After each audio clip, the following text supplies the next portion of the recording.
Hello everyone, good morning. Welcome to Sunrise Daily today. I'm Chamberlain, so I'm Kayode Okikelu. Good morning and welcome. I'm Ayo Makinde.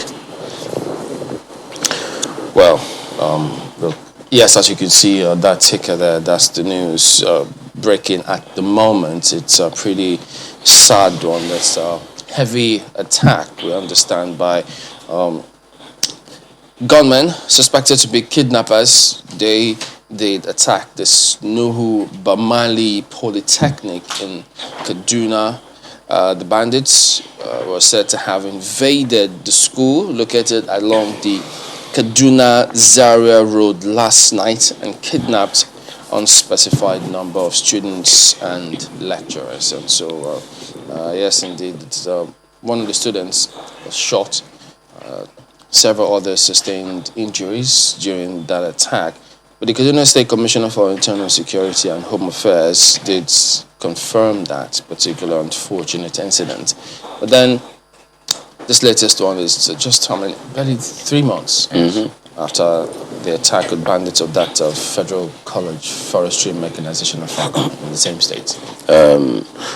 This is also coming at a time when, just yesterday, the governor of Kaduna State was talking about the fact that there were some wins that the governors of the Northwest especially had secured some time back, 2017 or thereabout, that he mentioned, because they collaborated. There was a lot of collaboration among the state governors.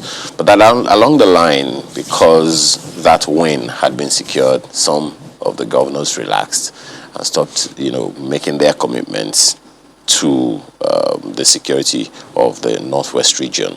And that's a little troubling because he's not the only governor that said that. Governor Matawali and Governor Masari also said the same thing, that there is a need. Why? Did they state the reasons? I'm just wondering, why that would happen in the first place, because without collaboration, these kind of things won't stop to happen. And it's very, very troubling because it's always unsuspecting people that are victims of this kind of thing.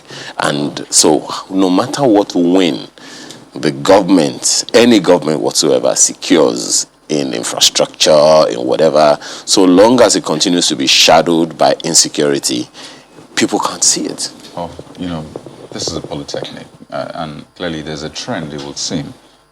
First Afaka, Greenfield, now the Polytechnic. So high institutions of learning are being attacked in Kaduna State. So that's one trend. And the other is, we've talked about, keeping the schools safe. I recall we were speaking with one of the academic unions in schools who was it even academic union or non-academic staff, asking that university guards bear arms. I think that was one of the things that was put out there, clearly showing that schools could do with better protection these days. So there are a lot of questions about what kind of protection was available in the school before now. A lot of questions about, what the conversation is already. We know how long it took for the Afaka episode, the Greenfield episode. Don't forget that students were killed with that abduction. So we know how long it took us. We know how traumatic it was. We know what the parents went through. Some of the parents recently even said, their children have still not recovered from that episode. So we know the effect of these things. We know how long it takes us to recover, if we ever recover. So a lot of questions remain, and I really hope that this time we can answer them such that those questions don't arise again. Yeah, so when those kind of security, this kidnapping, these challenges occur, it kind of robs you, it takes away from the kind of things that people want to focus on. You have people from all over the world calling you, asking you, look, what's going on? I'm supposed to make a trip down there, but I can't do certain things because of what I hear. But while all of this went on, it was good to see yesterday that commissioning of the 156.8 kilometers rail line yesterday.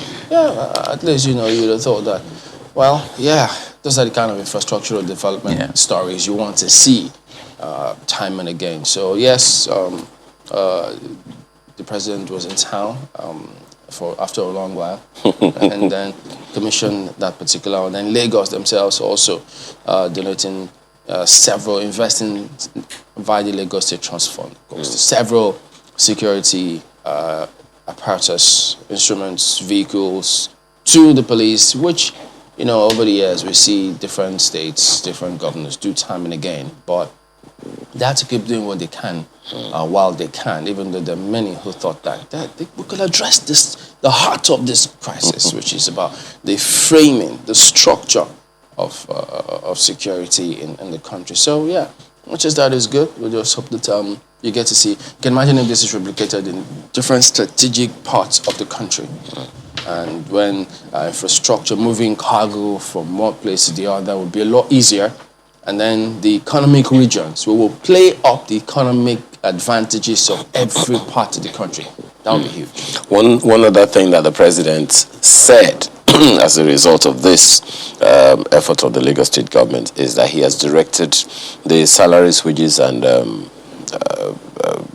salaries and wages commission and whatever else their name is, I'm sorry, I can't get it right, said that they should upwardly review their resources, their take-home pay, their salaries, their remunerations, and all of that. And that is cheering to hear. That is a directive. Number one, when is it going to kick in? Because, just imagine having to drive a brand new car, and then as soon as you drop the car, you get into, the same old mindset is there, your salary is the same. If the conditions of service doesn't match the equipment with which you serve, that temptation is still going to be there to use what you have to get what you need or what you want or whatever it is. So I think that matching also ought to be there. Perhaps it's also good for the president has, said, among other things that many other people have said, that is about time we begun to consider the way things were, in the time past. So maybe it's about time we looked at that in terms of security as well. Oh yes, because there's been this dangerous trend of smash and grab in traffic in broad daylight. People reporting. They've been robbed in broad daylight, by the way. Their cars being smashed while they're there, maybe in traffic. In the vehicle. And then threatened valuables are taken off them. So there's been that increasing trend of late. So really this should solve it. I don't know if these vehicles will be able to maneuver through traffic. Maybe that's why we have the motorcycles or, the surveillance as well. So it's important to ensure that all of these things we're doing address those specific issues, because it seems that trend is increasing by the day. I have a lot of people asking me, what's happening in Lagos? We thought Lagos was safe. We thought Lagos was, immune to all that. So we've had all those smash and grabs, reports of kidnappings as well. So these, equipment, and of course you talked about remuneration and the rest, we really hope that it will resolve that once and for all. Yeah, so we'll then take you now to what and how the dailies are reflecting what's going on. And we'll start with Nigerian Tribune today. State of the Nation. After 8 hours meeting, OBJ, Abdulsalami, Oni, Sultan, others to meet Buhari. That's a big one right there. So, Afenifere, Ohaneze Ndigbo, ACF, NLC leaders in attendance. Insecurity. Our people are now afraid to visit their farms. Fayemi El Rufai. So this cannot be what we want. It certainly cannot be good. Not at this point in time. Not even ever. So that's what you see. Of course, it's going to have its ripple effects if this were to be the case. So you just wonder. Especially if you're encouraging people to get into farming. So that's it's crazy. Someone painted a scenario that if 3 farmers go to farm, 2 of them will work the ground while one stays at a vantage position watching to see if there will be any sort of attack. So that one will then tell the 2 tilling the ground that, okay, something is about to happen, let's run. So imagine if that's what farmers have to go through now, just trying to grow cassava. Wow. And then above this list, restriction of Nigerians from reporting, disseminating information has no place in democracy, US tells FG. So that what you find right there. Reps move to bar bank employees from operating foreign accounts. Why? Because they could use them to do one or two things. Well. Very interesting to have them shed light on this one. Oh, look at the back page. Tribune, World Cup qualifier. Raw picks Lagos for Liberia clash. Well. There you go. So hopefully we'll pick up from where we left off with Cameroon and, with due respect to Liberia. We'll pip Liberia. That's Tribune this morning. Well, take a look at the Vanguard, the lead story. Outrage as Buhari throws herders' crisis back at governors. So that's how the Vanguard starts this morning. Settle herders' crisis yourselves, Buhari tells governors. Backs open grazing, asks AGF to recover grazing routes. Says IPOBs a dot in a circle will be defeated. Why Southern governors called for national dialogue, Okowa. No land for grazing reserves in Yoruba land, Afenifere says President takes delight in ridiculing Igbo. Southeast can backs open grazing ban. Buhari's support for open grazing not surprising, Pandef. He has a choice between dialogue and war, Ohaneze. No inch of middle belt land will be given for open grazing, MBF. So just when you thought, some of those heightened tensions were just being doused, you have this coming up again, and there you see the responses. So page 5 of the Vanguard newspaper. The pictures on the front page will try to capture the president's visit to Lagos. One shows the launch of security vehicles, another the Deep Blue project, which is meant to safeguard the coastal waters and the Gulf of Guinea. There's also this one, US government slams FG over Twitter suspension. And you see, $1.5 billion Lagos-Ibadan rail line will create wealth and business opportunities. Buhari, well, it's been a long time coming for that one, so good one. Let me take Mr. and Mrs. Just a little something, just to help. Your fans are waiting. Okay, because there's so much happening, so it's the least Mr. and Mrs. can do. So Mr., or rather Mrs. telling Mr., it's an annual festival in my village. The list sent to us is for food and drinks to appease the gods of our land. I can see Mr. thinking. So tell me, which of the gods takes Irish cream? Definitely not an Irish god. There's sports news, of course, on the back page. By the way, if you laughed, you're welcome. You see the World Cup qualifier, Super Eagles to host Liberia in Lagos. Something to look forward to, as well as other stories for the Vanguard newspaper this morning. The Guardian newspaper, still in Nigeria, not Irish. Buhari, FG will reclaim grazing routes for herders. That's the lead of the paper this morning. Asks Attorney General to commence recovery process. FG sets up account on Indians' coup as Buhari keeps mum on Twitter ban. Oh, by the way, it sounds like cool, like coup d'etat. Coup is actually spelled. Yeah, K-O-O. Oh, right. Yeah, so it's not coup d'etat, and it's not cool as in C-O-O-L. No. Indian social media platform called Cool. Okay. That's what that is. Heard of that before? Well, now you have.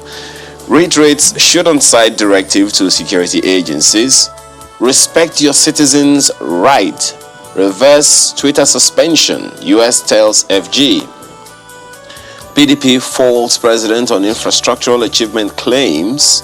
Ndigbo. Town unions decry Buhari's stance on Igbo. All of that you find on the front page and continues on page 6. Right beside the pictures you see there, security on high alert ahead June 12 protests. FG declares Monday public holiday, warns against agitations. Democracy Day declaration was to deceive Nigerians, says Kokori. Prominent Nigerians urge government to imbibe June 12 values. Huriwa rules intolerance for dissenting voices under Buhari. All of that you find continue on page 6. of the Guardian newspaper this morning. And there's on the bottom strip, DSS operatives, policemen brutalized journalists in Abuja. Wow. What in the world could make that to be? That story, we are told, is on page 3. One needs to really find out exactly what that is about. What has been done about it? And what is being done about it. Because it's not just policemen, it's not just DSS, it's policemen and DSS operatives brutalized journalists in Abuja. Something we have to read to find out exactly what happened. Still on page 3, National Assembly opposes scrapping of NYSC, gets Buhari's commendation. National Assembly. Yep. So nope, we're not going that way anymore. That's the Guardian newspaper this morning. We'll take a look at Daily Trust. Herders back Buhari as Afenifere Ohanese reject grazing routes recovery. It's impossible to stop open grazing overnight, experts. Go and resolve your security challenges, President tells governors. So that's what you see right there. Reps drop plan to scrap NYSC. As you also see it there, just above that lead story. And then FG approves 16 ships, 3 helicopters for maritime patrol. So, yeah, there you go. Okay, and then the army has appointed a new spokesman, also featuring right there. That's Daily Trust this morning. For Nigerian News Direct, the lead story, the big one. Buhari directs security personnel to shoot AK-47 illegal owners. So that's like a reiteration of that order. Orders upward review of police salary. Advises governors to emulate Sanwo-Olu. So this is fallout of the president's visit yesterday. More details on page 2. And you can see the president inspecting one of the UAVs or drone for the Deep Blue project yesterday. Apparently this is a big one for Nigeria, so we'll keep our eyes on that one. But let me take this one that might shock you, that might make you perhaps more inquisitive. It says 46 million Nigerians lack access to toilets, Minister. So if you just compute that, there's 200 million people in Nigeria and 46 lack access to toilets. That's like 1 in 4 people lack access to toilets. So who said that? What is the context? What does that mean? Because that's huge, right? But you know what? Let me just leave that right there on the front page. And you see, recovered assets. FG opens bid for auctioneers. It's on page 3. So looks like this will be something open for everyone to see, at least, so we can know what's being done to those recovered assets, how they're being disposed of. Just one more. Police dismisses alleged bandit invasion in Ekiti market. So apparently that was a thing, but the police has responded. It's on page 22 of Nigerian News Direct. There are a couple of other stories, but I'll let you do the choosing this morning. Leadership Friday has this one. PMB ignores governors, insists on grazing routes. That story is the lead of the paper this morning. Directs AGF to revive First Republic Gazette on grazing routes. Wait a minute. Some other people are also asking for the First Republic Constitution. And some of the people also did say that there was a ruling at that time in the Republic about open grazing. So, maybe since it's the directives to the AGF, hopefully the AGF will be able to unearth that court ruling as So well. if we're going back to that period, so what, should we all adopt the 1963 Constitution then? And go the whole hog? Well, thankfully, the courts are opening on Monday. So hopefully They'll be open to a barrage So if, of requests, of cases, from litigants. Okay. Other writers says encroachers will be evicted and orders ruthless action against bandits. That story is on page 4 of the Leadership Friday today. And right under the nameplate, Obasanjo, Abdusalami, others to meet PMB over state of the nation. That story is on page 7. And down the page, do everything to rescue abducted Islamia pupils. Reps tell FG. The story is on page 10. Should we also ask the newly abducted students of Nuhu Bamali Polytechnic in Zaria? Also, government should do everything to rescue them as well. For now, the information we have is an unnumbered, is an uncertain number of students that have been abducted. So that is really something to give thoughts to. That's the leadership this morning. Good morning, Markwe. Good morning, gentlemen. It's been lovely listening to you guys. Conversation on security was just happening in Kaduna there, and of course more papers. Look at what is happening on the front page of New Telegraph. It seems they have a summary of that interview that the president granted to a sister TV station. Insecurity, governors not doing enough. That's according to the president, Buhari there. Keeps mom on Twitter, ban says fighting corruption difficult. IPOB going nowhere, asks Malami to recover land for open grazing. Pages 2 and 27, beg your pardon, will give you details. Tells youths to behave if they want jobs.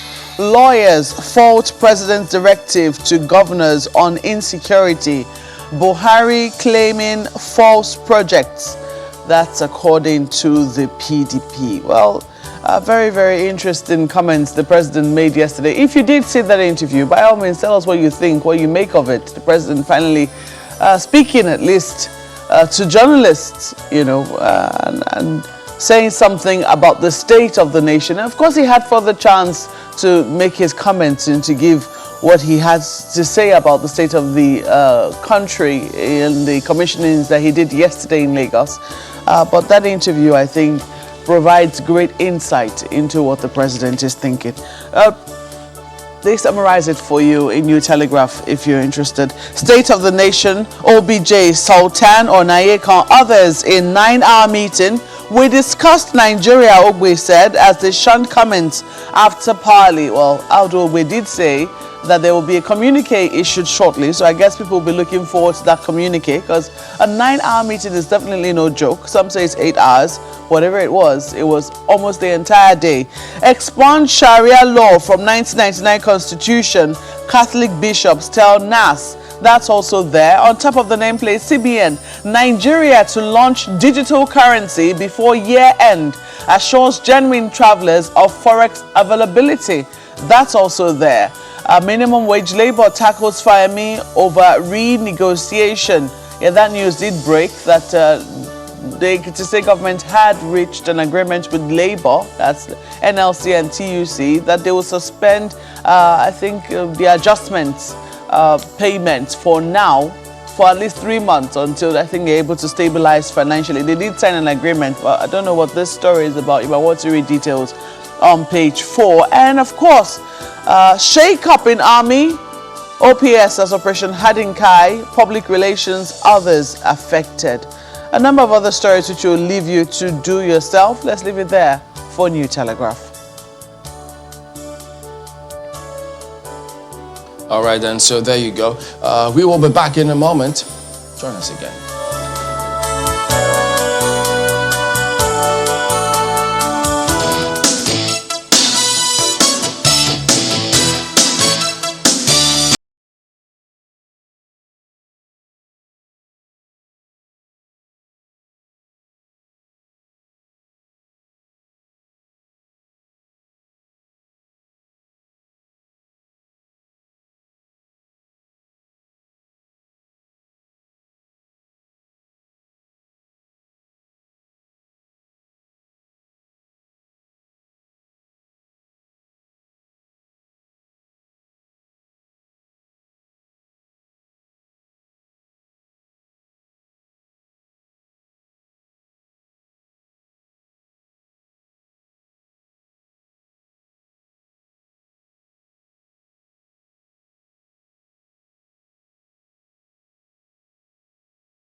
The House of Representatives on November the 24th, 2020 passed the second reading of the bill that seeks to repeal the Electoral Act 2010 and enact the Independent National Electoral Commission Act 2020. The bill is aimed at regulating the conduct of the federal, state and area council elections.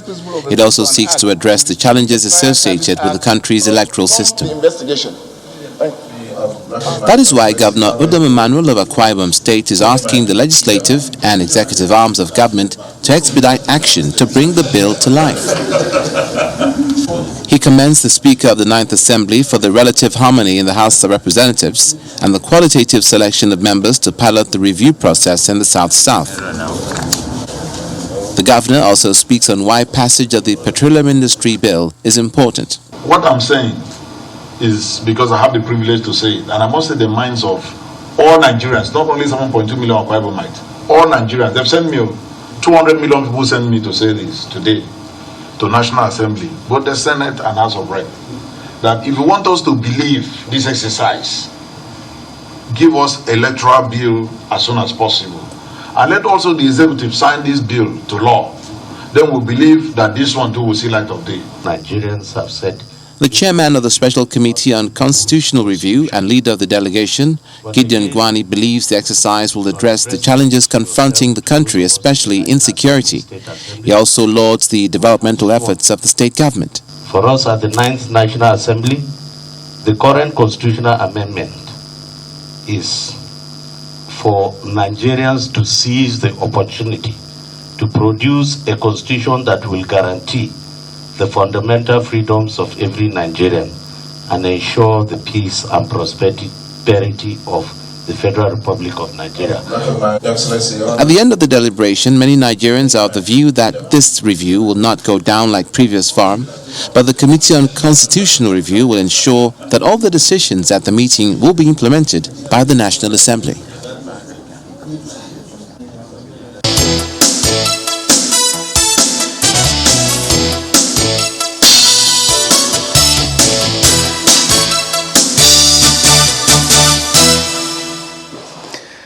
Well, today is the 11th of June 2021, and it's exactly 2 years today that the National Assembly was inaugurated. Today's National Assembly was inaugurated 2 years ago. We have with us in the studio this morning Honorable Solomon Bob, who is a member House Committee on INEC and also a member of the Joint House and Senate Committee, a technical committee on electoral matters. You're welcome to Sunrise Daily, Honorable. Thank you, Margaret. Thanks for having me. And we also have Mr. Alwa Rafsajani, who is the Executive Director of CISLAC.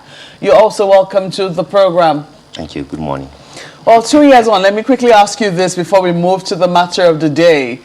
2 years on, how does it feel to have been, to have started serving in the House? How would you rate your the performance of the National Assembly so far? It might not be a very, it might be a subjective assessment since you're there, but nonetheless, I'm sure you have some experiences to share. Yes, you just took it right off my lips.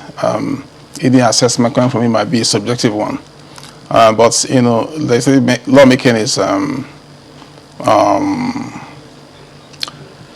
it's not an experience that just happens. You know, it grows with time, it evolves with time. So for some people, it takes a while to get in the swing of things.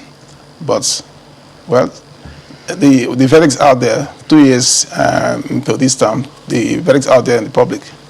I know the perception of this House is not a very rosy one. Okay, so Nigerians can judge for themselves if we are doing okay, if we are below par.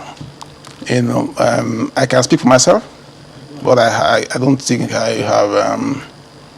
I'm not going to say a lot about the National Assembly in general. Was it what you were hoping that it would be when you entered? No, it's not. It's not. When you opted to serve in the House of Reps? No, it's not. It's not. What has been dashed to your expectations? Well, quite a lot. We haven't taken our job seriously enough, if you ask me. Yeah, we have pandered too much to the executive. This idea of working cooperatively, for me, is nonsensical.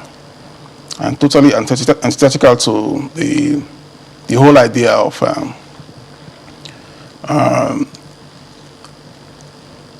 presidential system of government.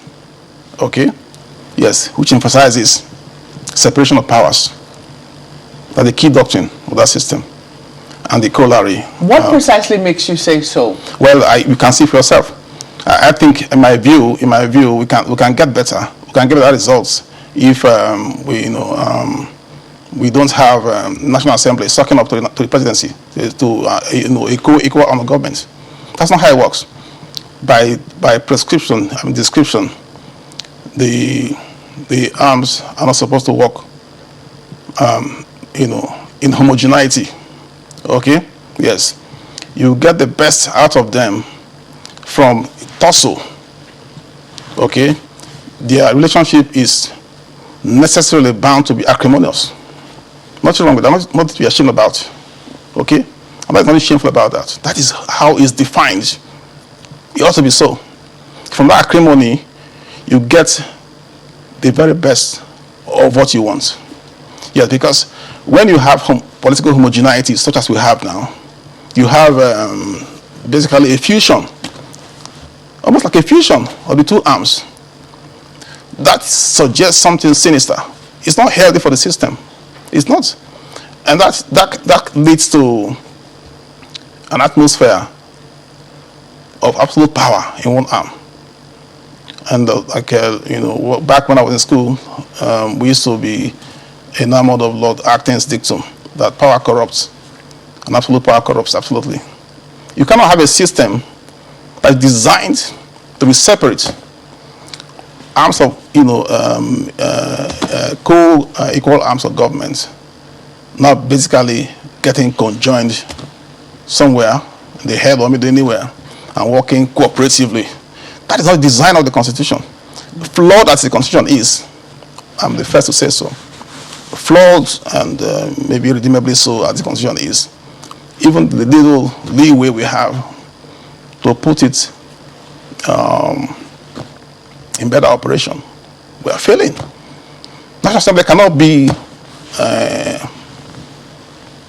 an appendage of the executive. It cannot.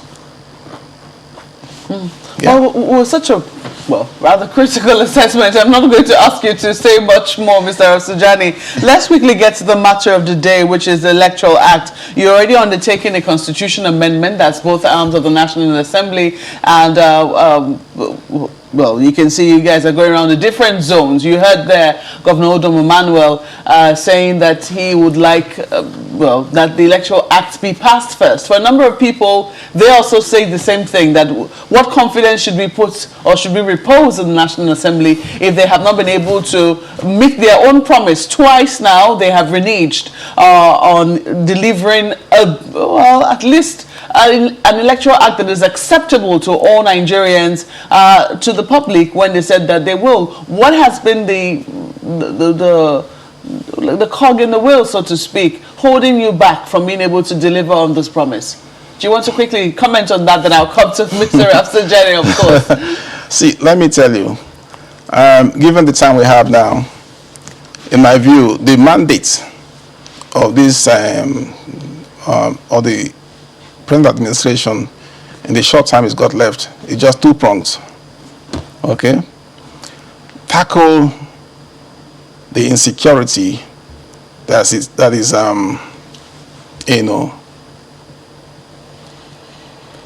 pushing us to the precipice on which we are basically teetering. One. Second, deliver on electoral reforms by signing off on the electoral bill. That's all. They have no business now dabbling into the constitutional reform. On second thoughts, I mean, you have just laid the background of what you think the two major mandates are. That's all. I even already posed a question to you. I'm going to ask you to hold your thoughts on the why. But let me quickly ask Mr. Sujani, how important, I mean, he has said the two most important things he thinks are right on the table right now. How important is that electoral act? Are we laying too much emphasis on it. I mean, there's a constitution amendment going on. Some people think that the problem is with the constitution, but he thinks it's more about the Electoral Act. How heavy, when you weigh it in importance, is the importance of the Electoral Act delivering the amendments proposed in the Electoral Act? Thank you very much.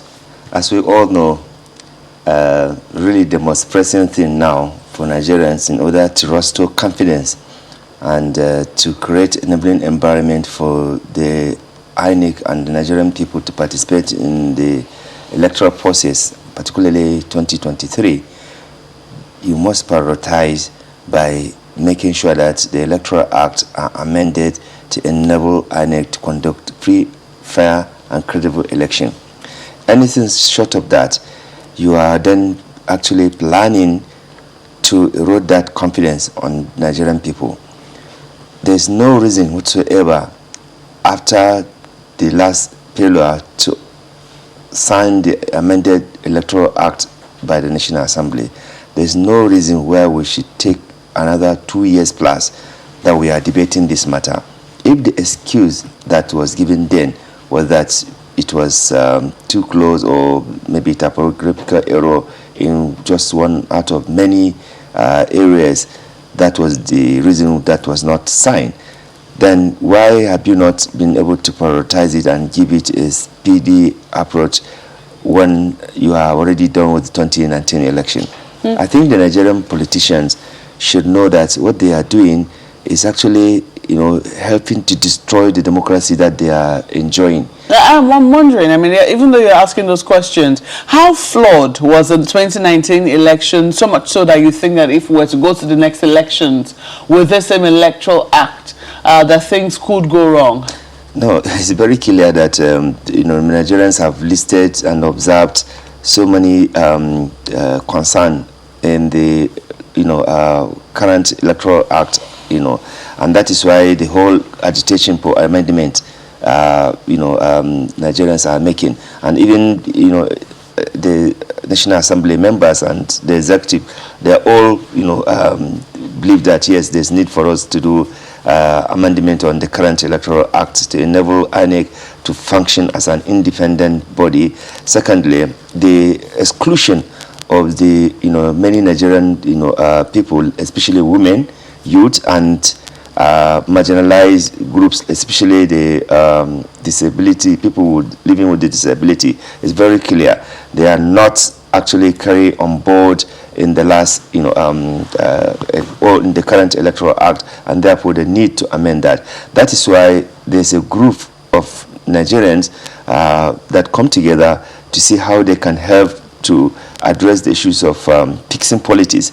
So there's a platform, organization that is called Fix Politics, and they elaborated, a lot of recommendations to the National Assembly in order to strengthen our Electoral Act amendment. And this includes, of course, the use of technology. There's no way we can continue with the analog way that we are doing things. We must introduce and give a legal and legitimate backing on the use of even the card reader and all of it, because if you remember, court has been having, or ruling out that, look, because the reader card and the little technology applied in the 2019 election is not backed by any legal framework. So you will continue to have, this issue. But if you amend the Electoral Act to ensure that that happens, it will be great. Again, the diaspora has been, agitating and been talking, which is legitimate. They cannot continue to be excluded in the electoral process. They contribute economically, they contribute socially, they contribute at all levels, and yet you ambush them from, contributing to the electoral process. I think, we should follow from even smaller countries like Niger. They have diaspora voting. There are so many countries. It's just that we need to reform and amend the Electoral Act to give it the necessary, credibility to encourage Nigerians to participate in the electoral process, because currently there's absence of electoral transparency that Nigerians are satisfied with. There's also all these issues of ambush that politicians do, even in the transmission of the election results, are all there.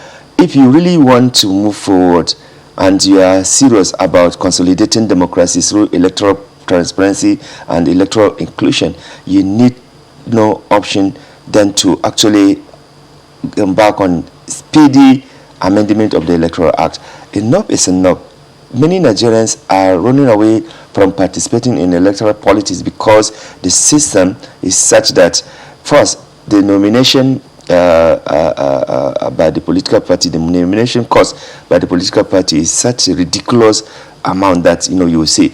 And there are quite a number of issues, like I said, the Fix Nigeria had itemized, and many civil society organizations that have been agitating and demanding for electoral system that will guarantee electoral transparency in Nigeria.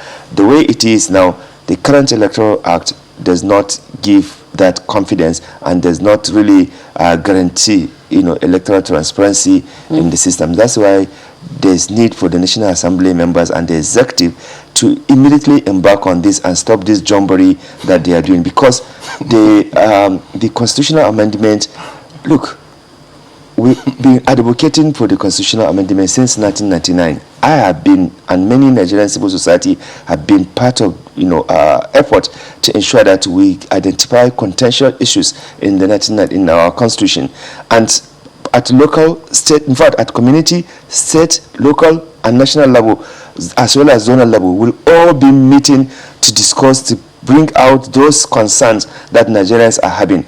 But you want to quickly make yes, the point. But unfortunately, because the whole thing is about money making, and it is just to defraud Nigerians, it is just to continue to manipulate and waste public taxpayers' money. That's why up to now, we have not made the necessary progress that we were supposed to make. Remember, 2014, I was a member of the Jonathan National Conference. We identified similar issues we've been identifying since 1999 when we came into democracy. We work out, all the issues that require amendment. We work out issues that require, a constitutional amendment, and issues that require just policy by the Jonathan to do that. 2014, after 2014 to date, nothing has been done. Now, what guarantee do you have that this ongoing exercise that is going on will not also end up like the previous one? So that's why we need to separate. Give the Electoral Act amendment speedy, attention, rather than combining, the two. The members are busy going to do all these constitutional amendment. So let me quickly ask Honorable then, he's in the House Committee on INEC, and he's also in the Joint Committee, Senate and House, the Technical Committee on the Electoral Bill. What exactly has held it up? Thank you. Well, before I respond to that, let me first clarify. I did not, in my opening remark, suggest by any means that the Electoral Act is more important than the constitutional amendments, than the process to reform our constitutional order. No, that's not what I meant.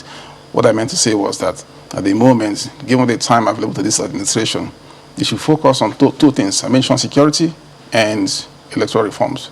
The other one is beyond, I can assure you, beyond their capability. Do you think a constitutional amendment is going to go on longer than 2 years? We don't have enough time to do that. Well, first of all, I do not think that this government, this administration, has the integrity to deliver on constitutional reforms. That is my view. They have serious deficit, integrity deficit, and you cannot. I think it's an axiom. You can't deliver or give what you don't have. The easy picking. That's why I emphasize the other two. Easy picking, what you like to call the low-hanging fruit, is electoral reform. The other one requires a very tortuous route, constitutional reform. It doesn't end with us. It goes right back to the states. So 10 of them have to vote. And there are some requirements, there are some amendments that require forfeit, of each House National Assembly voting. Where will you get that majority from? That's impossible. Yes, I'm for a constitutional reset, not even amendment, not this tinkering, not this stuff. I agree with him. This appears to me like some kind of gaslighting, some sort of, distraction. The meat now is this one: get electoral reforms done, sign off on the bill, conduct fresh, credible elections. Okay, that will infuse the system with new credibility, new confidence. Okay, then it will be the remit of the other any government that takes over from you. Okay, to look at what's possible. He made reference to the 2014 report. This government came in and basically kicked it into the gutter.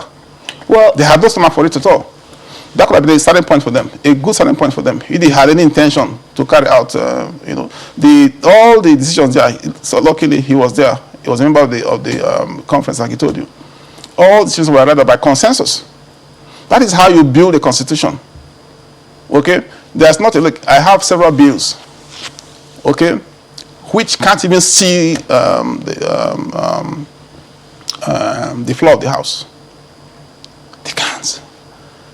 Even when they do, they vote them down.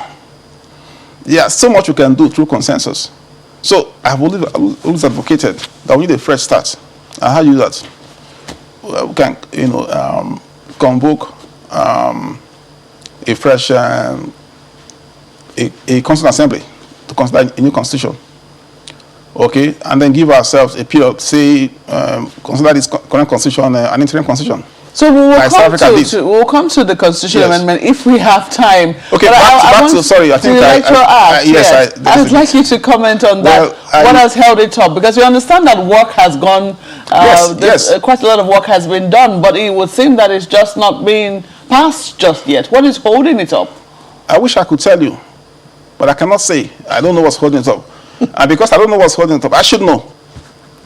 Because I don't know, when I should know, I can only surmise that it's something unhealthy. It's something unhealthy. This administration, just about, think about a year or two, nearly last year, we started quite early. By this administration, you mean the administration of the National Assembly? Absolutely. Or that of the president? Yeah, in this context, I'm referring to the National Assembly. Okay. Yes, they held a lot of promise. They made exuberant promises everywhere. We're going to deliver on the new electoral reform. They went public everywhere. Right now, what I can see is they are walking back those promises. Yes, we've done the job. Like I said somewhere else. By doing the job, what do you mean? Yes, we prepared the draft bill, finished the work completely. We had public hearing. No, yes. Okay. Thereafter, I went into real work. I never had a full Christmas. I was asked to come back. Cut my break short and come back for the technical committee work, the joint House and Senate technical committee work. We were there, finished the work. We reassembled House and Senate together, reassembled, considered what we've done. Approved it. Had several other meetings, with INEC and other stakeholders, including foreign partners. Everything is done. Okay. How was the meeting itself, during the work itself? Because oftentimes people say, oh, the National Assembly, they're not interested in giving us a new electoral bill because it's going to not them. No, that's not true. That's not true. In the discussions that you had, in the work that you carried out, how optimistic or how open were people to the changes that were being proposed? Well, I cannot give you details of what went down. Okay, those are some things I have to. I can't say that in the public. Okay. But I know that not all of us were on the same page. Different backgrounds, different political persuasions, and all that stuff. Ensured that we had different approaches to what we wanted to get. I've said it, elsewhere that some of us wanted more drastic, more radical reforms than we have. What we have now is an improvement of what we had before. Yes, but even that is obviously causing jitters in some places. So my guess is that. Because what I see in the two chambers happening is no coincidence. For me, it's coordination, more or less. Okay? Yes, the two chambers don't work in tandem. We're independent of each other. So for the Senate not to lay its reports, and the House not to lay its reports, is coordination. So that leads me to conclude that there's something sinister, something not very salubrious. Like I said, not healthy. Is there a way you can put pressure on the chairman of the committee to ask what is going on? Part of that what I'm doing now, I've spoken in several forums, and I'm speaking here today. Part of what you see, I'm not holding back. Yes. Well, you're holding back a bit. No, you're looking for details that you shouldn't get. Why shouldn't we get it? I mean, what we would like to do is be able to assess the mood. I cannot give you. You are asking me to give you the specificity of individual. Not necessarily. It's just an overview of the mood. No, the mood was okay. The mood was okay. The mood was change accepting, if I can put it that way. Yeah, it was one that recognized that yes, we need change. We need to move with the times. Some of the provisions there are anachronistic. The Extant Act. But there was an agreement that change was needed. Of course. There was a level of change. The degree of change. Yeah. Yeah. Some of us wanted something more than what we have now. But it's okay. But the point is, we Nigerians need to bring as much pressure on the National Assembly.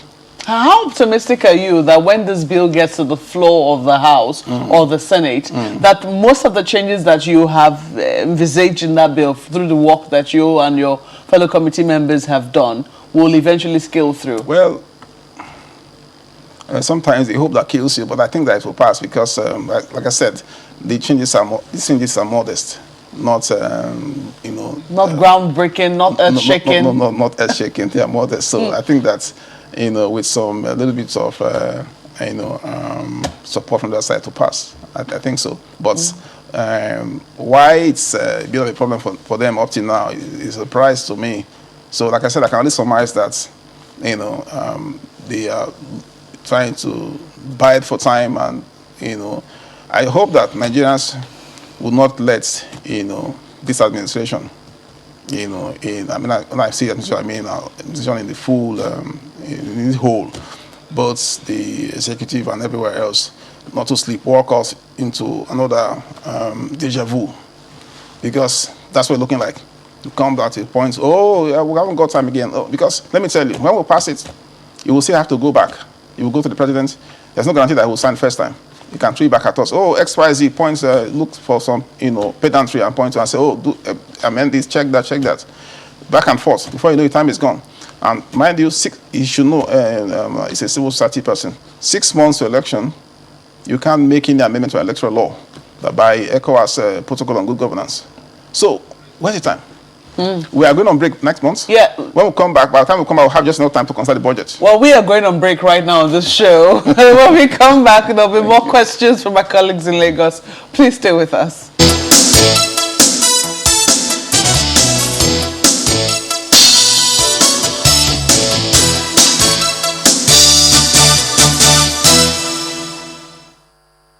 Running a restaurant isn't just about the food. Let MasterCard take you on an adventurous journey into the passion-filled world of Amina. Tried cycling and I totally fell in love with it. We opened Pit Stop Lagos here in Nigeria to provide our patrons the opportunity to have food with nutritional benefit. Unfortunately, had to shut it due to the pandemic. We reopened at the same time as the MasterCard Restaurant Week, so it was a perfect timing.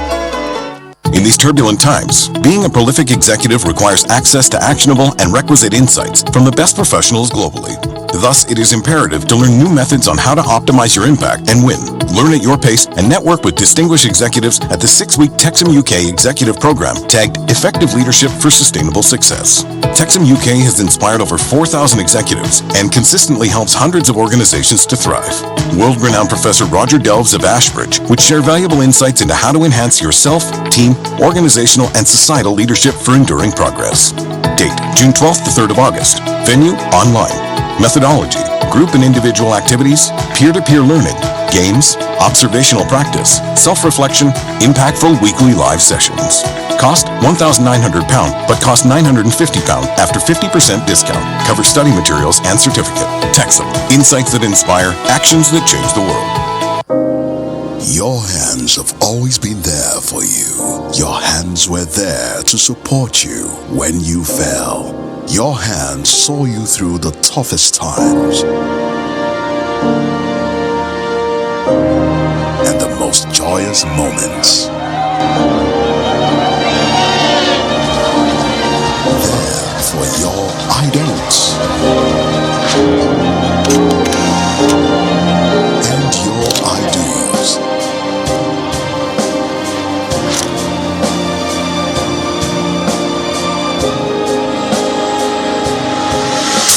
Your hand stays ready to ensure your full recovery.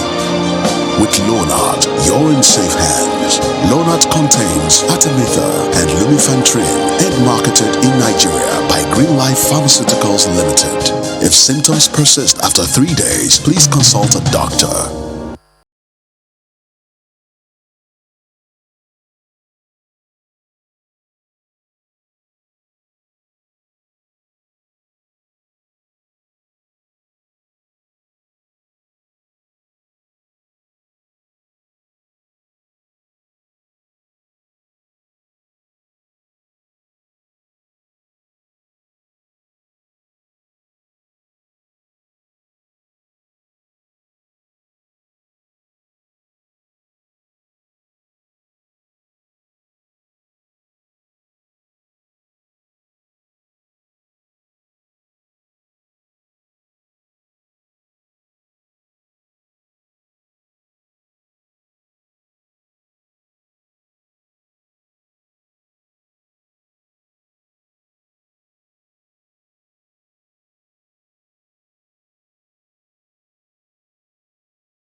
Okay. Honorable Solomon Bob, who is a member of the House Committee on INEC and also a member of the House and Senate Technical Committee on the Electoral Bill, is still with us here in our studios. And we also have Mr. Awar Rafsanjani of CISLAC here as well. Gentlemen, I'm going to throw this to my colleagues now in Lagos. I'm sure they definitely have questions for you. Right. Gentlemen.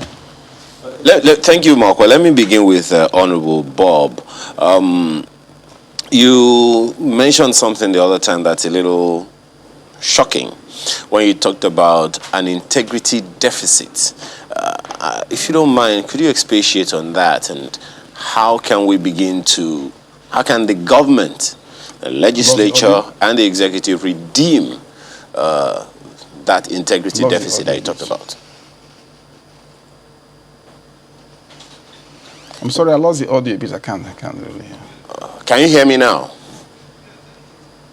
Can you hear me now, Honorable? Okay, well, you talked about an integrity deficit the other time when you were talking about the government being able to deliver on the constitution review. Exactly what do you mean by that integrity deficit, and where do we go from here? Well, thank you. This administration has never hidden its disdain for genuine reforms. It has talked down, and taken steps to essentially, put down any genuine talk about, changing the extant constitutional order. Their whole, how they say, zeitgeist, the operating moods doesn't suggest that, if anything momentous or really significant, substantial comes from, the bits of reports from the various parts of the country on this and ongoing process of the constitution, they will sign off on it. That's what I mean. Where then do we go from here? Because the understanding we have been told by the President of the Senate and the House of Representatives, what has been communicated to Nigerians is that they have the assurance of the President that this activity will not be an effort that will go down the drain. So they said they have the assurance of the president that they should go ahead with what is being done and that he would sign off on it. You don't see that happening?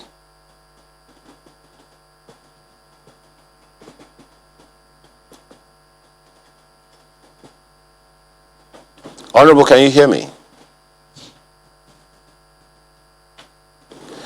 Honorable, if you can hear me, we have the assurance of the President of the Senate and the Speaker of the House of Representatives that the President said he would sign off on whatever recommendation the National Assembly brings to him as a result of the efforts going round for the Constitution review. Don't you see that happening?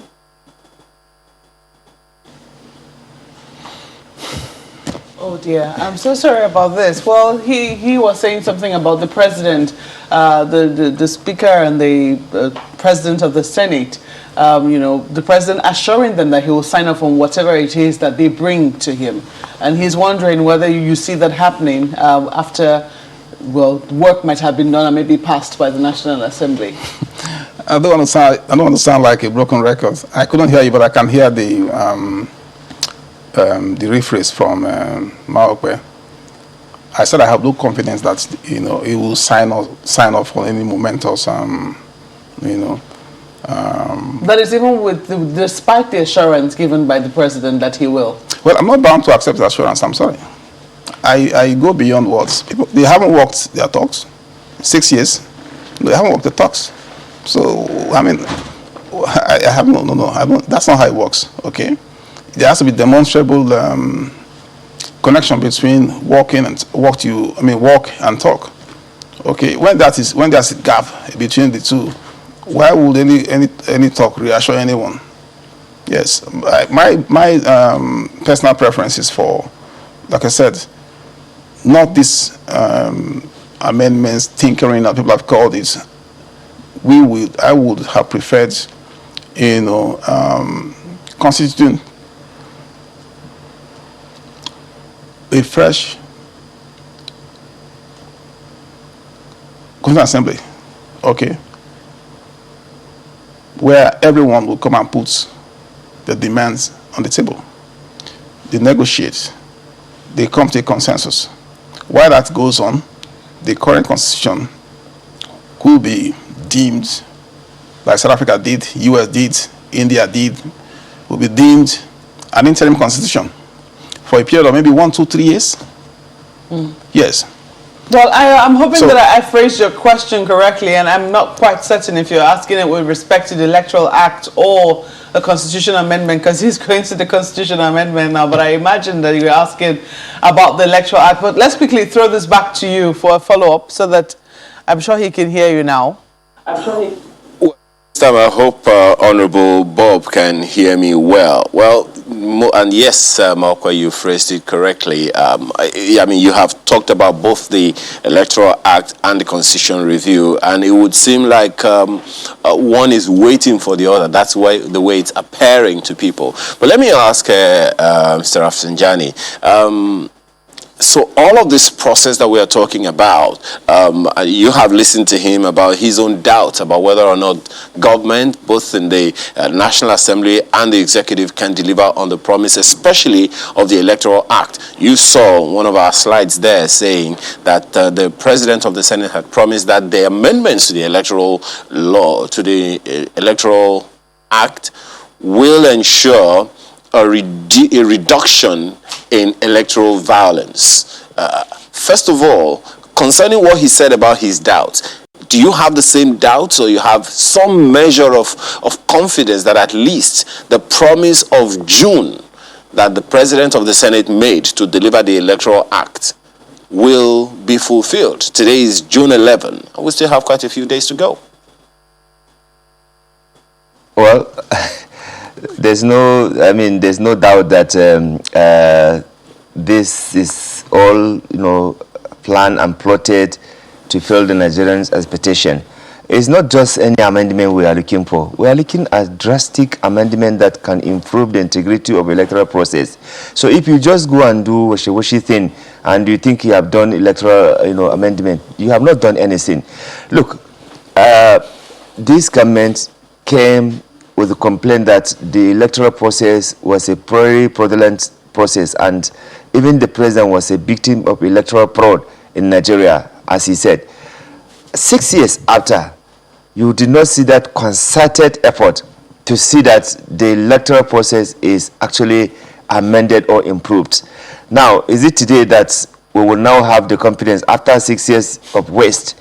Is it today that we will now have confidence that the electoral amendment that they are promising will work?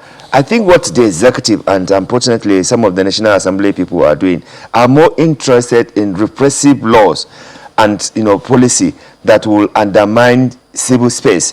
Look at how quick they have moved to ban Twitter and to constrain civil society, from demanding accountability, ensuring that human rights violations are stopped in Nigeria.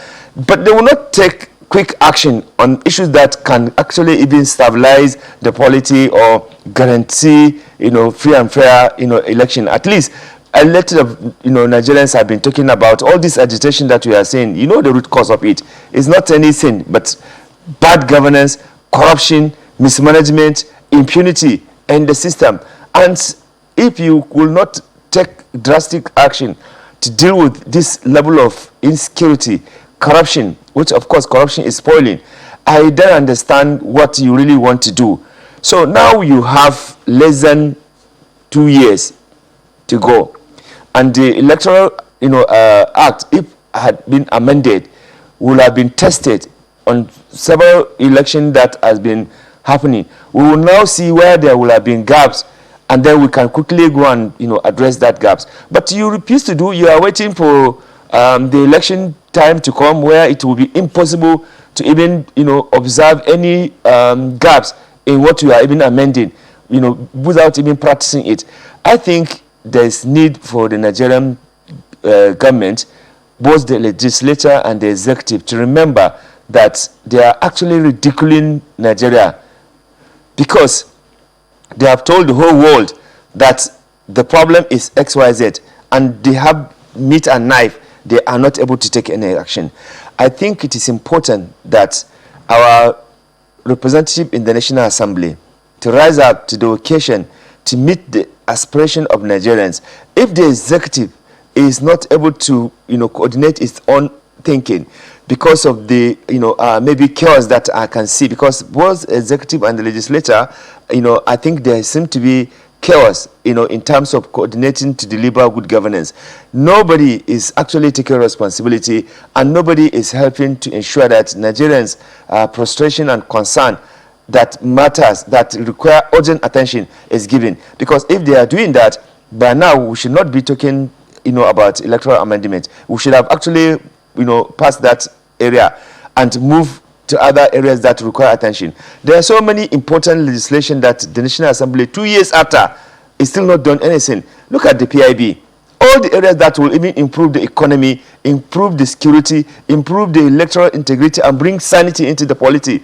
Nothing is happening. So what guarantee do we have now that, based on just mere statement, that we will, see the genuine and those issues that Nigerians have been talking about in the area of electoral amendment that will have been included and be done. Women have been terribly marginalized. People living with disability have been totally marginalized. The whole, party nomination has been totally privatized and commercialized. So if you have not stolen so much, you cannot even, if you have not stolen, or you did not have godfather, or if you are not a genuine business person who have money, you cannot actually participate in anything in Nigeria. You have been ambushed, elbowed, and marginalized completely. So you do not have the opportunity. And even through the public hearing that you will come and give your views, they will not take it. I know how public hearings are conducted and the result, the outcome of the public hearing. So you can come and make all your submission, all your beautiful recommendation and everything. Just the group of the people that will do the report itself will dictate everything. Will make sure that any good thing did not even come in. So I want to really appeal to the National Assembly and the presidency that there's need to restore electoral confidence and integrity in Nigeria by quickly embarking on genuine, serious electoral amendment that will guarantee Nigerians confidence, including people who are in the diaspora, including ensuring that the INEC itself is really independent. Look at how, and serious the whole process is. Somebody who is a card-carrying member, somebody who had been rejected by Nigerian people, you now nominated that person to go and serve in INEC. I think you need to, that is the part of why you are actually losing confidence on Nigerians. And if you have those people who are already known, very notoriously known to be party carrying card members and going to serve in INEC, you've already reduced the integrity of that and create doubt on the Nigerians' minds. So there are a lot of people, and there are a lot of ways that the president can compensate those who he felt they have worked for him, but not to go to where he's supposed to be independent, where Nigerians, all from the old political parties and those ones that are not in the party, we want to see fairness. We want to see that are not actually turn the place into a propaganda machine of the government. That initially, there was a loud outcry when that happened initially, and we thought, that nomination had been withdrawn, only for us to see that it was read on the floor of the Senate, and we're told that if anybody should have any problems with it, that people should protest. That not everybody who has been nominated scales through. Isn't that comforting enough for you? No, for the fact that you even resubmitted that name, it actually shows that you are not really bothered about the feelings and the sensitivity of that thing. For me, that act itself, is even very, very terrible, because many Nigerians have spoken against, including even members of the ruling party, because some of them, they are interested and they want to see their integrity protected, and they want to really continue to play this politics in a manner that Nigerians can have confidence on them. But some few tyranny, they continue to do things that, even undermine even the party itself, and even the presidency. So I don't think really we are going to make any serious progress, even with the so-called, Electoral Act amendment, if some of those key recommendations made by civil society and by genuine Nigerians who want to see real electoral reform that will minimize and reduce use of money, use of violence, manipulating the process, ensuring that your vote count. If all those things, including getting the diaspora people to also participate in the process, including using technology to ensure that the incidences of manipulation and vandalization of electoral act is not improved, including providing INEC with enough time to prepare and fix things. If all those things are not going to be contained in the amendment they are going to give us, I am telling you, we have gone back to square one. We are not making any progress. Let me see if my colleagues have more questions for you. Gentlemen. Well, thank you, Mark. It's unconscionable, Mr. Rafsanjani, to hear that, public hearings hold and, the issues raised do not reflect in the eventual bill that is passed. I think that is, I'm not even sure what term to use for that, because it's a major part of the legislation process, ensuring that people have their say in some of these, bills that are passed. In fact, all of the bills that are passed. But let me just get some specifics, really. Do you think that at this rate, that June deadline will be met? Yes, we had a Q1 deadline, now June deadline, just a few more days to go in the month. Should we be looking forward to that bill being passed from the, things you're seeing, the trends you're seeing? Yeah, you remember, this is June now, and the legislative processes, is just not just one step. There are about 5 stages. Right now, there's a need for even the conference to harmonize, both what the House and the Senate has done, and they have to adopt that and transmit that to the president. In fact, to tell you, between after the adoption and of the harmonized version, before the thing transmits to the president, from the clerk to the president, it's also another bureaucracy. By the time the thing gets to the president, they will also subject it to their own legal review to see whether everything is okay. If it is not okay, there will be another delay to bring it back. And you know very well, this National Assembly may not have the lever even if they have beautiful, good recommendation or amendment in the Electoral Act, they may not have the lever to override the president, because they've already said that whatever the president brings is what they will, do. And that was, something that for me is undermining your own authority, your own power, because you are not elected.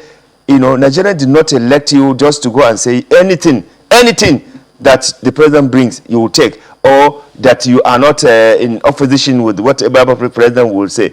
I think for me, there are some statements that some of the National Assembly leaders have done that are not good, even for their own image and for their own integrity.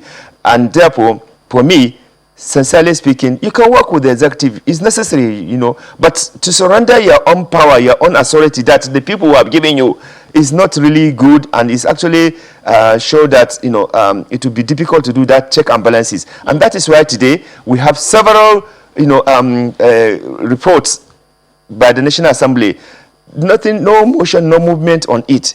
There are so many, public or investigative hearing reports that actually indicted some people in the executive, because there's no lever to approach or to confront it, to take necessary legislative action. All those things are going, and the corruption and impunity continue to thrive. Look, there is reason for having legislature and democracy, because it is only through the National Assembly, through the legislature, that we will be able to see all this kind of monumental and grand corruption that people are doing. Now, through the public hearing, investigative hearing, oversight, they are able to expose those things. But believe me, many of them, when they do the work, it always stops there, because you cannot even speak in the chamber if the Senate President or the Speaker did not allow you to talk. So for 4 years, if they consider you as a threat, you cannot even talk. So what means that you have actually gone there to waste your time. I want to ask you quickly, so do you think, it means that citing that statement by the Senate President, anything that the presidency brings that they will pass, you're not optimistic that the nomination, which a lot of Nigerians are not happy about or are worried about, will not be rejected or refused by the Senate? If we have people of conscience and people who bother themselves about self-integrity and also creating confidence in the system, some of the senators will outrightly reject that, because by rejecting, they are even helping the president. Because let me tell you, this is about image, this is about integrity. So you believe that the senators will reject it? I say some of them, they will definitely reject it. But the Senate as a whole? But the Senate as a whole, it's a National Assembly, like I said, it's a place that you don't argue with the principal officers. If they say this is the direction they are going, you dare not to do that. Otherwise, they will even, in fact, you should pray that they do not even remove him from the committee. Because there are some members who, simply because of their own view, that is contrary to the principal officer's view, they have been disallowed to be part of any committee. I know some of the members, they are not part of any committee, despite the fact that it is stated that a member at least should be in 1 or 2 committees. But there are some that they are not in any committee, and there are some, if they say anything, they cannot speak at plenary, because you have to get the Senate President or the Speaker must allow you first for you to talk. And if they see that you are going to say anything that will probably, according to their own thinking, embarrass the government, you will not talk. And if you talk, they can even sanction you, even though now there's a court injunction, they cannot suspend anybody. Honorable will know more about that. I don't know how rampant, some people say that's bullying, how rampant bullying is in the National Assembly, but sadly we've run out of time, Can I just make a quick comment? A quick comment. 1 or 2 comments here.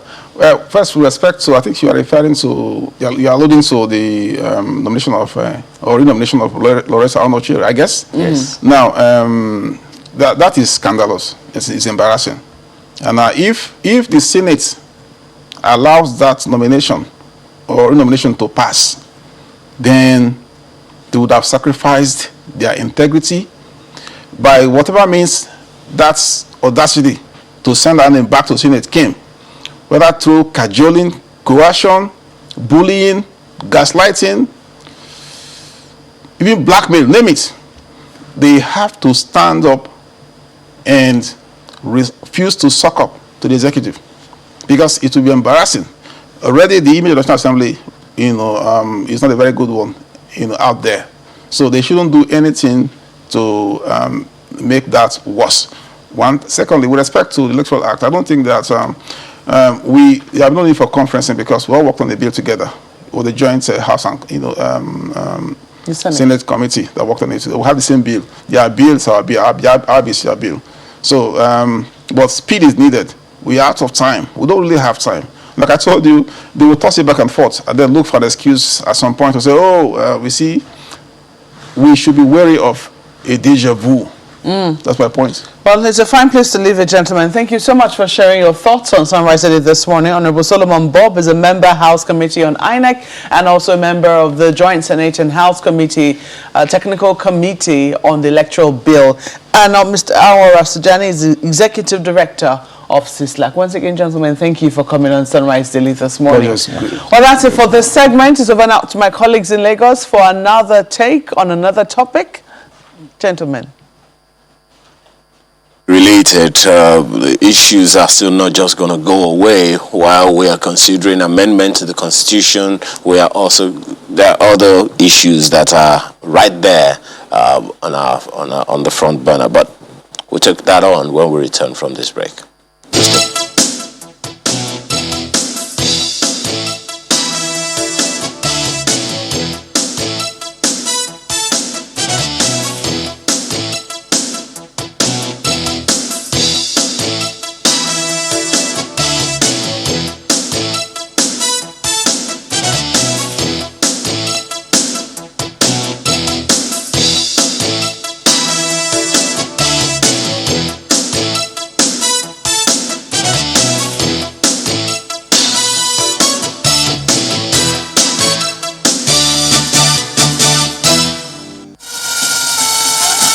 From the launch of the NIMASA security assets, the president moves over to the police headquarters in Lagos for the launch of another set of security equipment.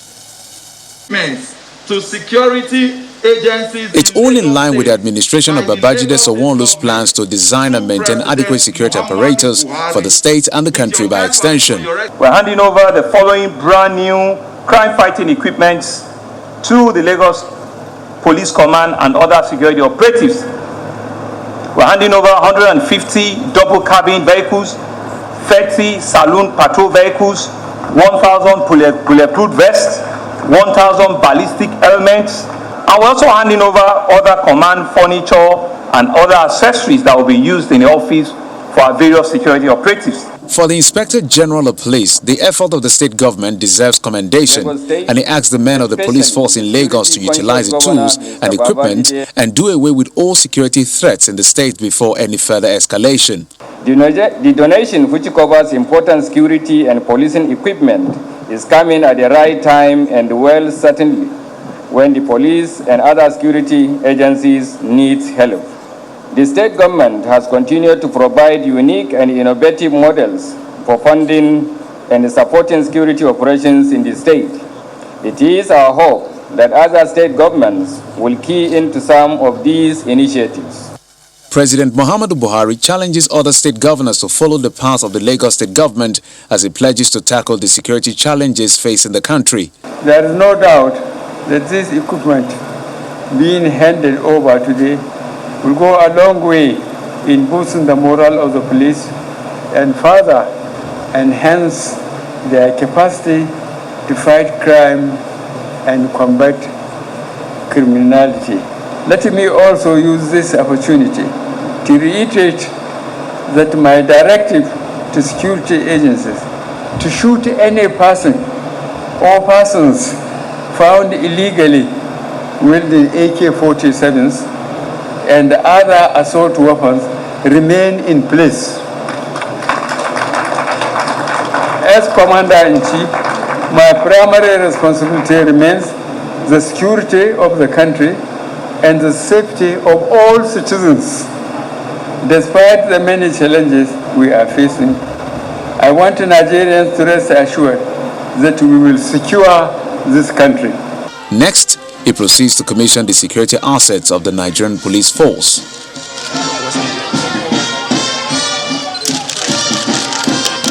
The security equipment donated by the Lagos State government includes 150 units of double cabin vehicles, 30 patrol saloon cars, 200 security patrol bikes, 4 high-capacity troop carriers, and 2 anti-riot water cannon vehicles, among others.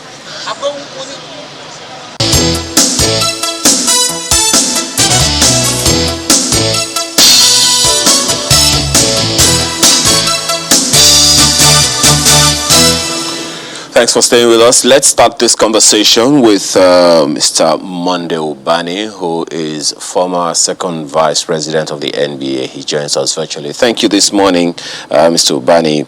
Well, the issues aren't just going to go away. We have to continue to deal with them the best way we can. You've listened to the president there reiterating something he has said.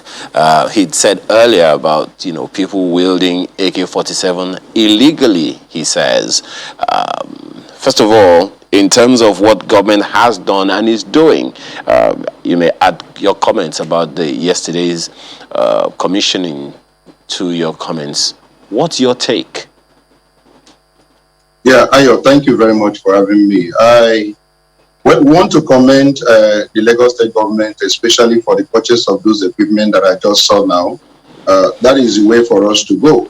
But I also feel that in addition to provision of equipment, which I believe is very necessary for us to tackle the state of insecurity, we should also be considering some of the robust economic measures we should put in place in order to keep our the restive youth, employed. It's important that that is done. If you look at what happens in all these developed economies, what they do is that for those who are unemployed in their economy, they give them what we call food coupon every month and give them some stipend to ensure, one, that they have clothing, that they have food, and that they have decent accommodation where they live in.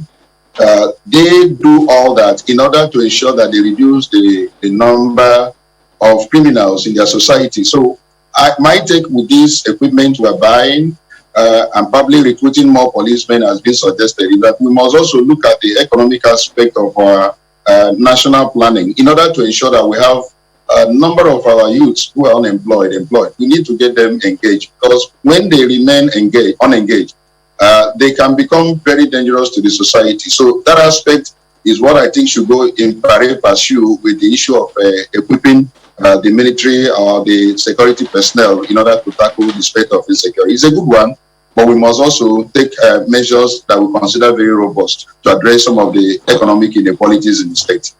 Well, that's probably going to fall under the non-kinetic measures, as we have heard from time to time. But in terms of, considering that commissioning, do you think it in any way suggests a step closer to state police? Well, it has been like that over time, where the federal government controls the issue of police recruitment and all others that have to do with policing. But when it comes to issue of providing equipment, arms and ammunition, we see that the states have always been playing a big role in ensuring that these people are properly equipped. And that again, to me, it creates some level of crisis.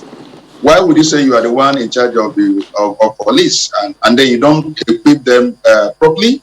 The state is the one doing all that. And what is a policeman, what is his relevance if he is not properly armed in order to tackle state of insecurity? So I think that the best thing for us as a nation is to come out of our cocoon and be realistic about this thing and ensure that we have state policing. Let the states be the one to actually engage in recruitment. Let them be the one to engage in training.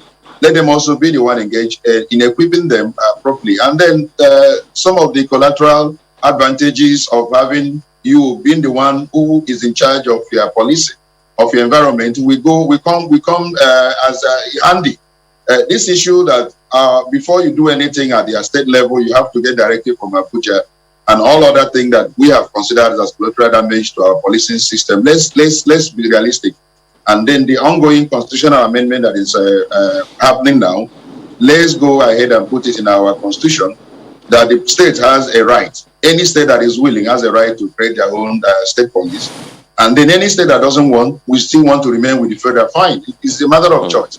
But then we must also put in some of the legal safety valves to avoid abuse, which is actually what people have been complaining about and the raising issue. That we don't want a situation where we allow the governors now to become so powerful that they begin to use the state police to go against their political opponents and all that. So we need to put in all those safety valves legally that will ensure that we don't probably solve one problem and create several other problems thereafter. So that again is what I think. So my take in that last question is that, look, let's be realistic.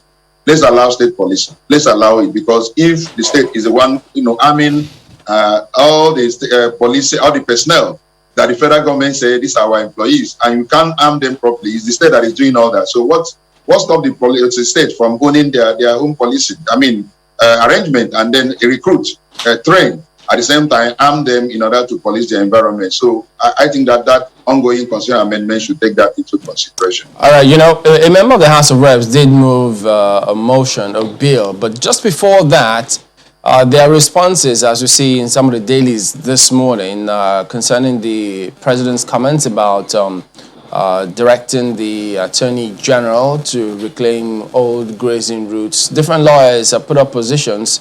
So let me ask you, does the Constitution, if I some say from 1963 up until 1999, does it accommodate those routes which the president is talking about? I don't think the president is actually being realistic, and I don't think he's living with the times. The issue is that the 1999 Constitution has actually given the governors complete control of the lands that are within their territory. Any land that is within a state is under the control of the state governor. He determines what to be used, the land supposed to be used for. And so you cannot begin to insist on the old grazing route, you've been mentioning, which is what has actually degenerated the security situation. We are having a situation where these herdsmen go into people's farm, invade the farm. Not only invade the farm, they destroy the crops of farmers. And then when challenged, your life will be at risk. And it has created some level of crisis in the country. It has also created the issue of food security problem in Nigeria. Of course, the president is aware.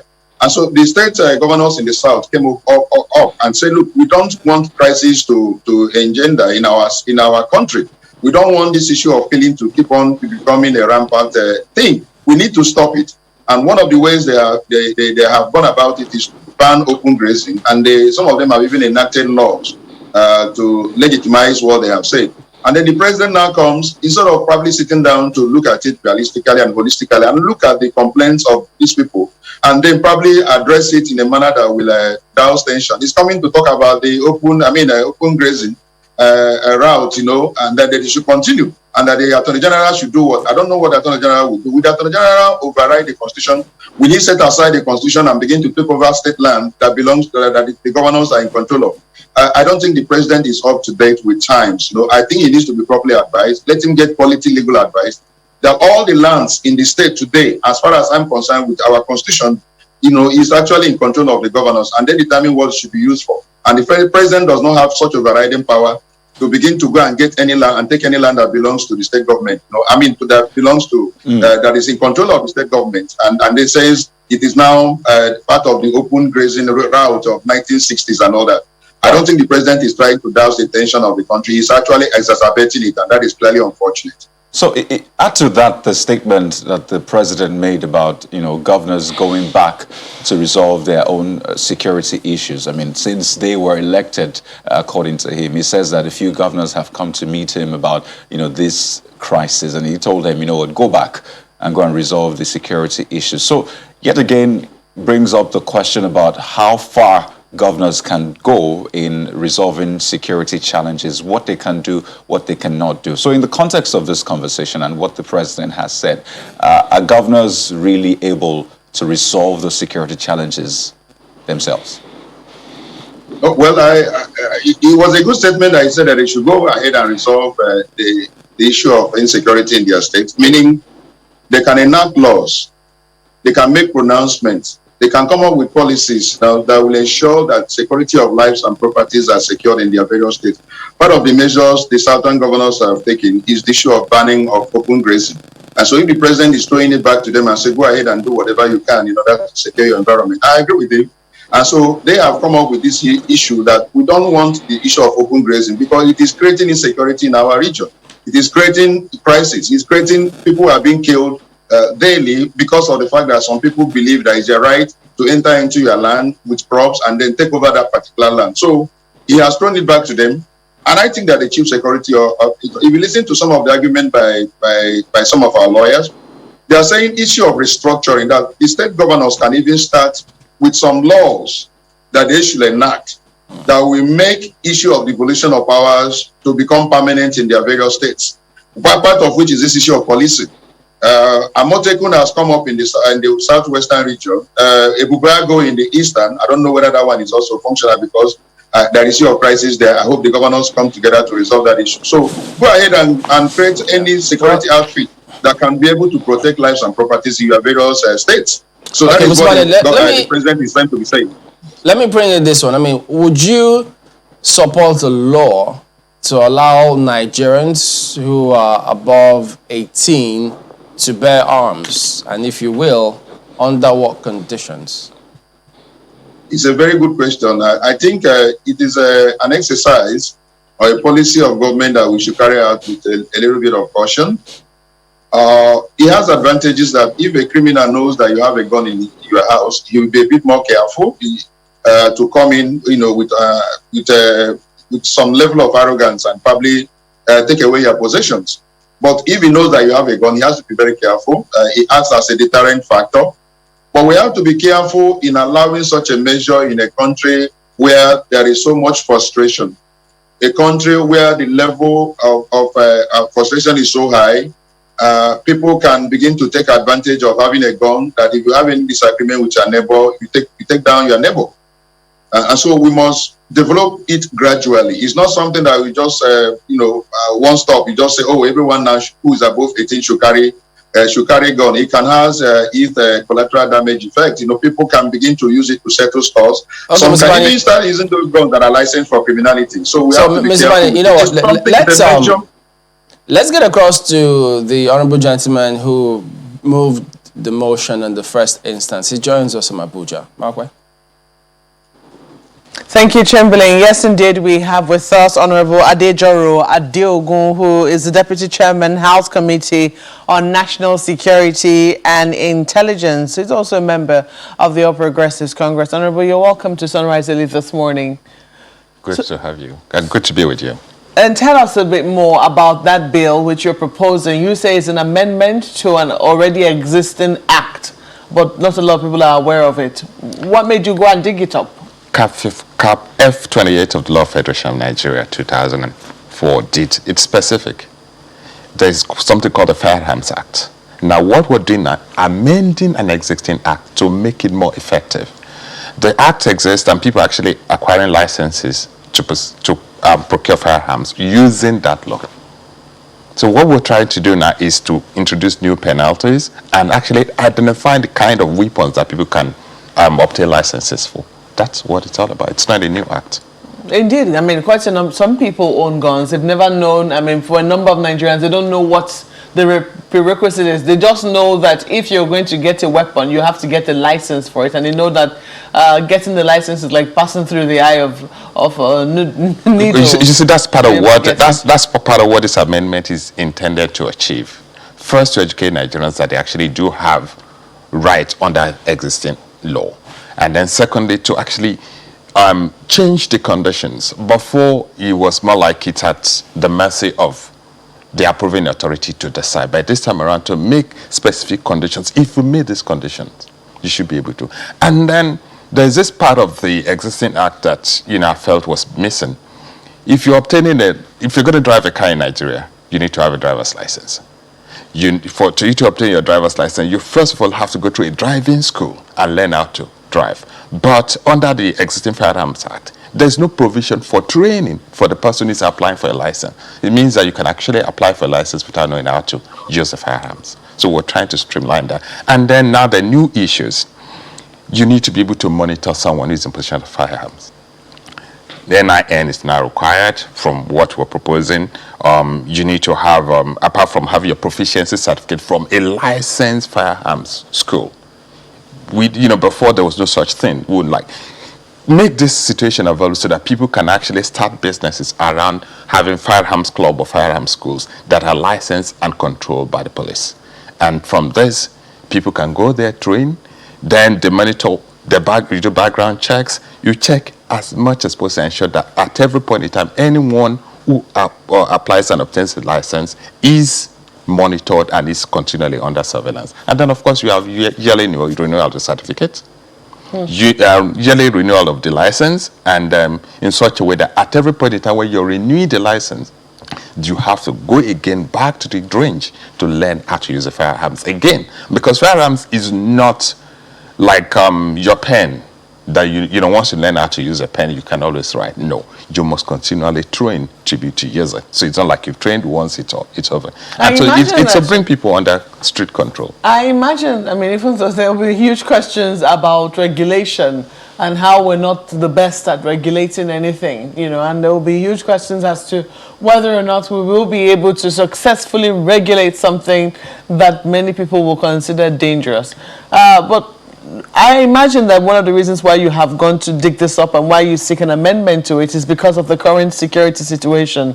Quite a number of governors have proposed that Nigerians be allowed to carry firearms as a result of the security situation in their state, not knowing that perhaps this law could have been revived or could have been brought to the fore to empower Nigerians. But do you really think that this is the solution to the current challenges that we're facing security-wise? There's no single solution to the current challenges we're facing. If we want to be candid, the number one solution will be good governance. People are hungry, people are angry, people are looking for jobs they can find. So they're looking for alternative means of economic sustenance. That's the number one issue. But if we're able to address that, but on top of that, there must be the issue of enforcement of the law. There must be no impunity.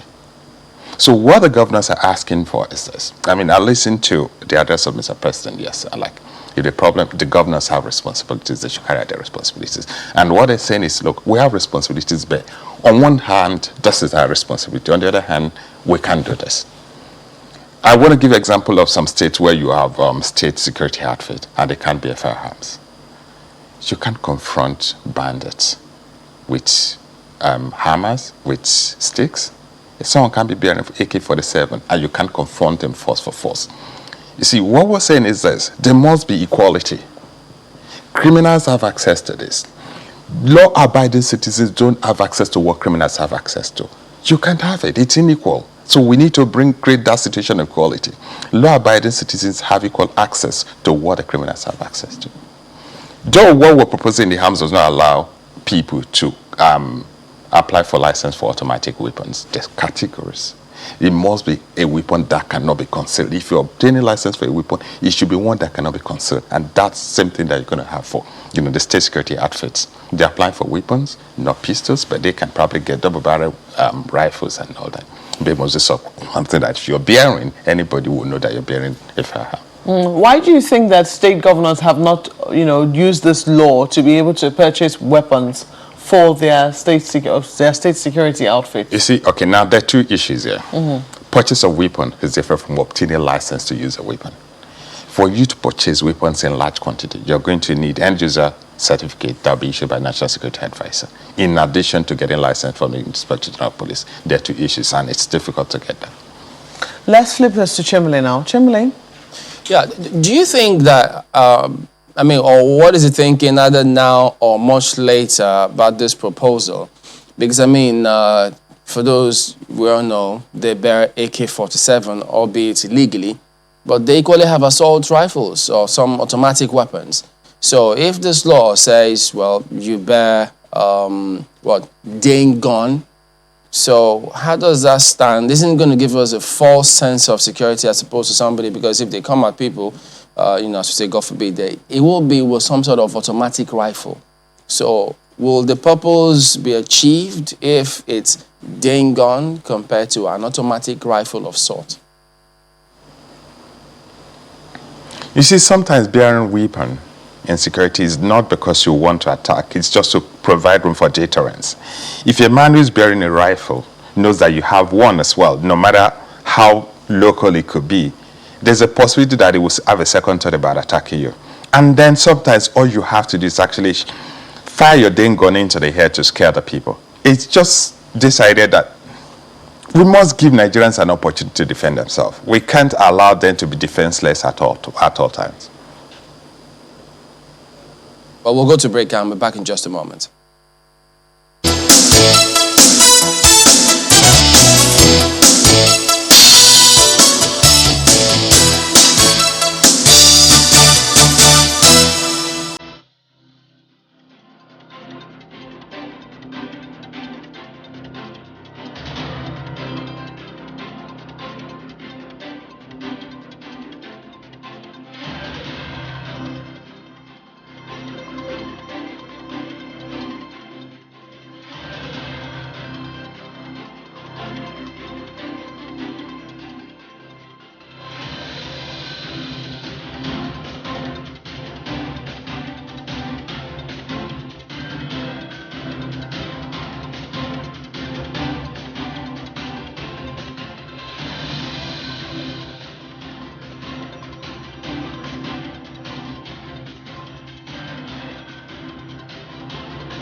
It's our closing moments now with Honorable Adejoro Adeogun, who is the Deputy Chairman, House Committee on National Security and Intelligence.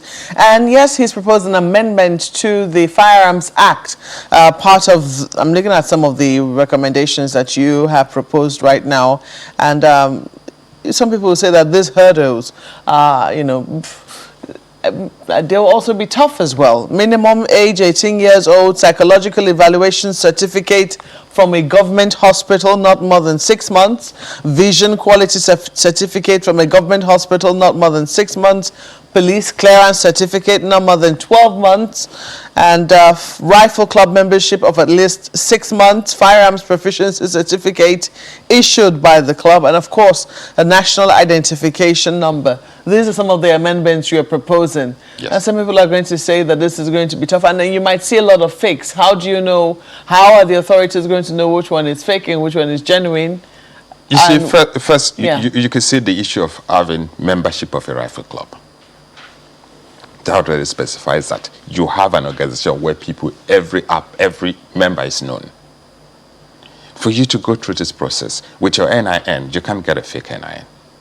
So we're putting a process in place that will ensure that only people who meet the appropriate requirement, not just by age, psychological evaluation, eyesight, because there's no point in having a rifle and you have bad eyesight. You probably end up shooting the wrong targets. We just want to ensure that even if we're saying Nigerians have a right to bear firearms, but at the same time, the right is not infinite. It's not one in which it's allowed to every criminal. So this certificate they can obtain from any government hospital? You see, at the eye clinic, as the case might be? Not just any. At some point, the police authority will now decide the ones that they could trust. They can take a decision and say, okay, it's going to come from only police clinics, but it has to be government-recognized hospital. Well, let's see what you make of it. These are the proposals being made, especially with the current situation on ground, for those who say, well, let us also be able to carry weapons. After all, as Honorable did say, criminals have access to weapons. Let it be balanced. Let, well-meaning citizens also be able to carry weapons. Do you agree with these amendments? Let us know what you think. Honorable, we have to thank you for sharing your thoughts with us this morning on Sunrise Early, and we wish you all the best on the floor of the House. Thank you very much. Thanks for having me.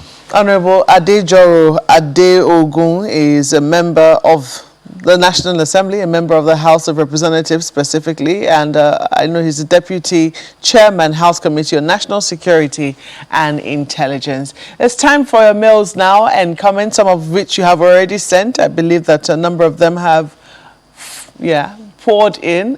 Poured in is the word to use. Gentlemen, you want to start? Well, actually, Mr. Bani, could you just give us your closing thoughts in 30 seconds before we jump to the mail, having heard what the Honourable Gentleman said? Yes. The Honourable Member is apparently from abroad. It's obvious. He must have dusted some of the books of the country where he's coming from. As I said, it's a balance of terror stuff, He can deter.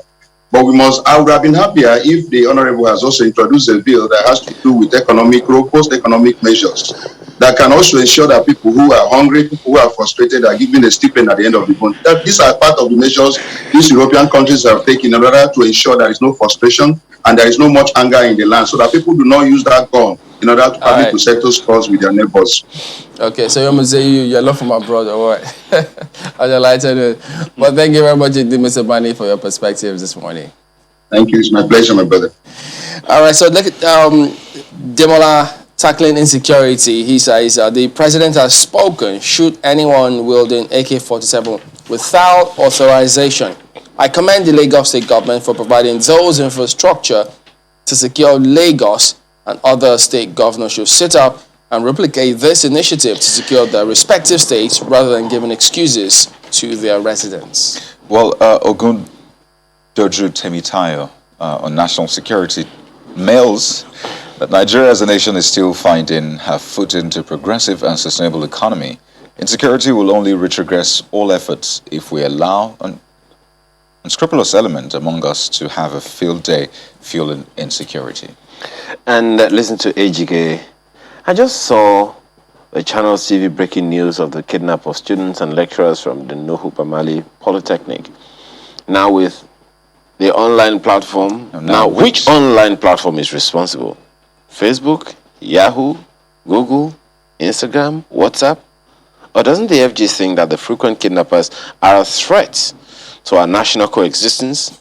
What about the FG's vow on kidnappings? Good question. Lagunju Oladele is talking about the Electoral Act amendment. Kidnapping situation is really bad. I mean, every morning you just wake up and see that kind of story. The ones in Niger still haven't returned. The children in Niger still haven't returned, and then you have fresh ones. But let's take Olagunju's mail. He says, this political rhetoric is a form of delaying the amendment of the Electoral Act. It doesn't seem like a path to enable the ability of partisan politicians to throw votes out. The executive has the power to ignore electoral wins using whatever legal technicalities to either delay or push opposition out, making room for the highest bidder. Well, that's Olagunju's thoughts on the Electoral Act amendment. And Henry Nwonu is asking or is saying improving Nigeria's electoral process. Using the 9th National Assembly as a reference point, the legislature in Nigeria is created, exists to serve and accomplish the desires of the executive. They assess and award themselves high marks, irrespective of public opinion, as the Senate President did a few days ago. The claim that they are the representatives of the people is a fallacy. I rise too to condemn the unholy marriage or subterfuge between the executive and legislature in Nigeria. Well, you can also tell us what you make of it. If you agree with Henry, if you think that the executive and legislature harmony is doing well, if you think the marriage is fine. They're 2 years old today, the National Assembly, in terms of the inauguration, the 9th National Assembly. But thank you so much. Today is Friday. Thank God it's Friday. Thank you so much for being a part of the show throughout the week, despite the ban. Thank you for sending in your comments. We're very grateful. I'm Malpa Ogun Yusuf. I'm Kayode Okikele. I'm Ayo Makine. Have a wonderful day. I'm Chain Bellin. So we'll see you next time.